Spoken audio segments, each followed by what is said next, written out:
Speaking of teams, though, that were successful back in the 1960s and haven't been since, that's a bit harsh, but still. McLaren. That was a great segue. It just seems to be getting weird and weirder, doesn't it? Yeah. For McLaren. James Key now leaving the organisation, and no one is taking his role. And they've kind of split it up into four. Is it four? 3 or 4 people, isn't it? Taking on all the areas of responsibility that he was covering on his own. He was obviously a key member of the team. Got to get that in there. I knew you would. It's a very early mark of like authority from Andrea Stella. He's the team principal, right? So quite mad, and it does remind me a little bit of 2014 Ferrari when they just sacked Aldo Costa after like 5 races because the car was so trash.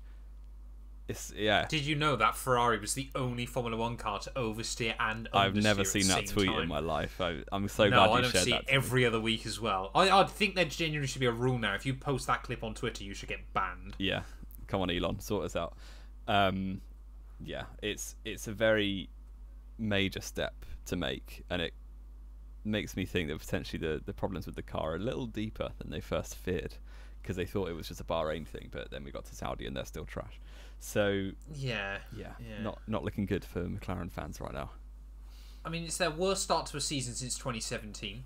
Obviously not scoring points in the first 2 Grand Prix, which the fact that that's happened at least 3 times, I think, in the last decade is not great for McLaren. But of course, they finished 3rd in 2021, 4th in 2022. Third in 2020, 4th in 2021, 5th in 2022. Yeah. It's just it's difficult to start pointing the finger, Jamie. But do we have to wonder if Zach Brown is not the right man for the job?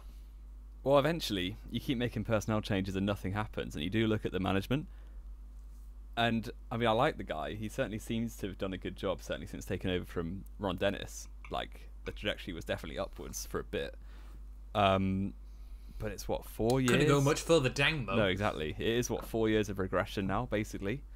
And it's looking, obviously 3rd, 4th, 5th, and at best, I think they'll be getting 6th this year.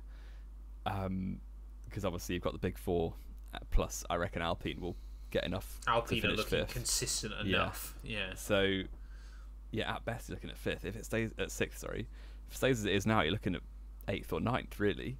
So, well, I mean, at the moment, you're looking at 10th. Yeah. So, I mean, they're going to keep changing people, you imagine, for a bit longer before Zach Brown starts getting questions, but you never know. It's not quite as bad as football, but Formula 1, the tempers are very short when it comes to... I'd say it's not as bad as football unless you're Ferrari. Yeah, true. They trade him out constantly. Yeah. So maybe it is time for look in the mirror a little bit for not James Key. He's already gone. For Zach Brown. He's gone. Yeah, he's not looking in the mirror, mate. No, he's looking at his check in the post of his departure. What are the words? I've forgotten what they are. You're not making sentences there, my friend. That is awful. His break clause. That's the one. his break clause, break of contract, breach of contract. Yes. We'll get there in the end.